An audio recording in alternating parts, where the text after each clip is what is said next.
তো এখানে একটা ভাইয়ের কমেন্ট ছিল, বলছে যে দাদা অগ্নিবীর সম্বন্ধে একটু যদি বলো। দেখো, অগ্নিবীর আমরা যখন ভর্তি হতাম, মানে আমাদের সময় যখন র্যালি বেরোতো, ডাইরেক্ট র্যালি বেরোতো আর্মিতে, ইন্ডিয়ান আর্মিতে। ওকে, তো আমরা ডাইরেক্ট লাইনে দাঁড়াতাম, ঠিক আছে, কোনো ফর্ম অ্যাপ্লাই করতে হতো না, ডাইরেক্ট লাইনে দাঁড়াতাম, ঠিক আছে। প্রথম হাইট মাপতো, চেস্ট মাপতো, তারপরে তোমার রানিং হতো, ঠিক আছে।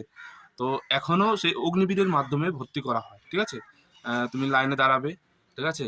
যদি রানিং করানো হবে, পাস হয়ে গেলে, ঠিক আছে, তারপরে তোমাকে 4 বছরের জন্য তোমাকে সার্ভিসে জয়েন করতে হবে, ঠিক আছে।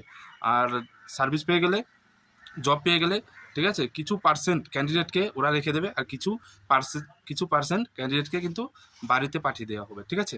তো বাড়িতে আসলে তোমরা ভাবছো যে আর কোনো জব হবে না, অবশ্যই হবে। তোমরা সব ধরনের ফ্যাসিলিটি পেয়ে যাবে, ঠিক আছে। যখন তোমাদের বাড়িতে পাঠিয়ে দেওয়া হবে, তো সব ধরনের ফ্যাসিলিটি কিংবা অন্য কোনো জবও পেয়ে যেতে পারো, ঠিক আছে। তো সেই রকম ফ্যাসিলিটি সরকার অবশ্যই দেবে, ঠিক আছে। ওরকম ভয় পেও না যে বাড়িতে পাঠিয়ে দিলে আর কোনো জব হবে না, সব ধরনের ফ্যাসিলিটি তোমরা পেয়ে যাবে, ঠিক আছে।